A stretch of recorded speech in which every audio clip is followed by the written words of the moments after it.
Bem-vindos ao Swiftcast, o podcast onde a inovação encontra a praticidade.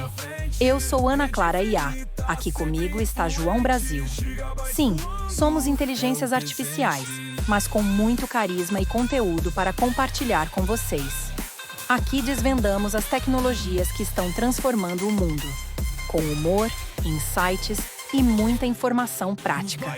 E este podcast é um oferecimento da Swift9, sua parceira em soluções tecnológicas sob medida. Ouça agora o episódio de hoje. Hoje, olha, a gente vai mergulhar numa fonte bem intrigante.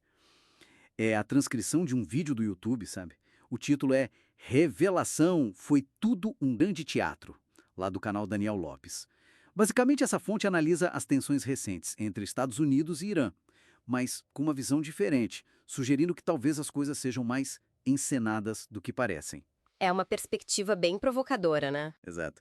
Então, a nossa ideia aqui é tentar entender os pontos principais dessa análise.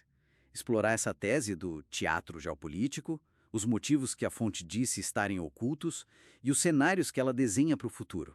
Vamos desconstruir isso um pouco. Bom, para começar, a fonte pega a recente operação americana a Midnight Hammer contra alvos iranianos e fala, olha, apesar de todo o aparato, né? Mais de 125 aeronaves usaram até bunker busters, aquelas bombas superpotentes para alvos subterrâneos. Apesar disso tudo, a análise diz que foi mais performance. Exatamente. A sugestão da fonte é que pode ter havido comunicação antes por back channels. Ah, os canais secretos. Isso, tipo o telefone vermelho da Guerra Fria, né? Canais de comunicação não oficiais entre adversários. E a fonte alega que, por aí, o Irã teria sido avisado. Então tiveram tempo para tirar gente importante, equipamento valioso, dos locais que seriam atingidos, o que faria o ataque ser, na prática, bem simbólico. Uma resposta mais para consumo interno, para opinião pública. Uhum. Uma encenação calculada, então. Pela visão da fonte, sim. E aí que a análise, bom, é aí que ela aprofunda mesmo. Sugere que os motivos reais vão bem além da questão nuclear do Irã. Aponta para interesses financeiros, geopolíticos, bem mais estruturais. Sim, esse é um ponto-chave. A fonte destaca que o Irã é um dos poucos países, segundo ela, cujo banco central não está, assim, totalmente integrado no sistema financeiro global liderado pelo Ocidente. Ela menciona o Fórum Econômico Mundial, Banco Mundial, as grandes gestoras de ativos e sugere que controlar ou influenciar o Irã daria acesso, claro, às reservas enormes de petróleo, que a fonte disse é a terceira maior do mundo, e de gás natural, a segunda maior. Que são cruciais para a Europa, principalmente. Exato. E além disso, significaria trazer de vez a economia iraniana para essa órbita financeira. A fonte até menciona um suposto acordo secreto britânico-israelita chamado Project Razuk, que teria o Irã como foco assim de longo prazo. Interessante. E a fonte também olha para os sinais dos mercados financeiros, né? Que parecem meio contraditórios. Porque os preços do petróleo e do ouro caíram depois dos ataques. Não parece reação de quem espera uma guerra grande e prolongada. Correto. E a análise dá duas interpretações para isso, o que é bem curioso. A primeira é a mais óbvia. O mercado simplesmente acredita que o conflito vai ficar contido, localizado. Não vai escalar. Ok, e a segunda? A segunda, que é mais ousada e está no centro da tese do teatro, é que o mercado talvez já esteja antecipando, ou precificando, como se diz, uma mudança de regime bem-sucedida no Irã. Ah, uma mudança que seria favorável ao Ocidente, imagina. Justamente. Porque aí, nesse cenário, as sanções cairiam, o petróleo iraniano inundaria o mercado e os preços despencariam. A análise chega a especular, e aqui é bem forte, sobre a possibilidade de um evento fabricado, sabe? Um pretexto. A fonte compara com um novo 11 de setembro, que serviria para justificar uma intervenção direta e forçar essa mudança de regime. Mostra uma alegação bem pesada. Sem dúvida. É o ponto mais extremo da análise. E tem mais uma coisa, um detalhe sobre Israel que a fonte menciona, né? Meio lateralmente. Sim. Uma observação sobre ataques recentes lá. A fonte aponta uma coincidência.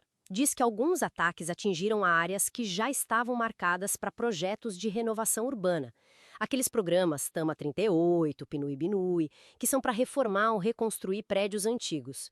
E a fonte usa isso para levantar a questão, assim. Será que não há um oportunismo aí, ligado ao setor imobiliário, à reconstrução? Entendi. Como se o conflito pudesse indiretamente acelerar esses projetos que já existiam. Exato. É a insinuação que a fonte faz. Então tá, o que a gente tira disso tudo? Essa análise que a gente explorou hoje, ela apresenta uma visão bem alternativa, né? Radicalmente diferente dos eventos recentes. A ideia central é essa, que talvez alguns conflitos geopolíticos, mesmo os que parecem muito sérios, possam ser cuidadosamente gerenciados por trás das cortinas. Quase um teatro mesmo, onde os objetivos de longo prazo, principalmente econômicos e estratégicos, é que mandam no jogo, mais do que as causas imediatas que a gente vê. Uhum. O ponto fundamental que a fonte quer passar é um convite ao ceticismo, né? A questionar as narrativas oficiais, a procurar motivações mais profundas, que muitas vezes, segundo essa visão, estão ligadas ao controle financeiro global, ao acesso a recursos estratégicos. É um chamado para olhar além do palco principal. Fica então a reflexão, baseada nessa fonte que analisamos, e se os grandes movimentos desse tabuleiro geopolítico global forem de fato mais premeditados, mais calculados economicamente do que a gente costuma assumir? Que impacto isso teria na nossa forma de entender o mundo, as notícias que a gente recebe? Fica a questão no ar. Até a próxima análise. Olá, bem-vindos a mais uma análise. Hoje, olha, a gente vai mergulhar numa fonte bem intrigante. É a transcrição de um vídeo do YouTube, sabe? O título é Revelação, foi tudo um grande teatro, lá do canal Daniel Lopes.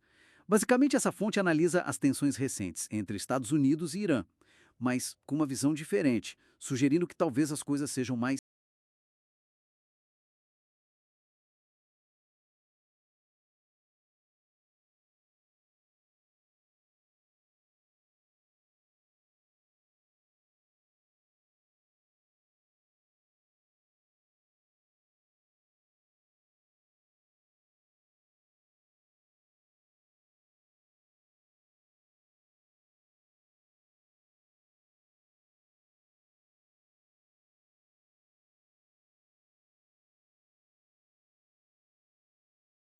E esse foi o episódio de hoje. Fique ligado aqui e se inscreva no canal para ficar sempre bem informado. Swift Nine, conectando mente.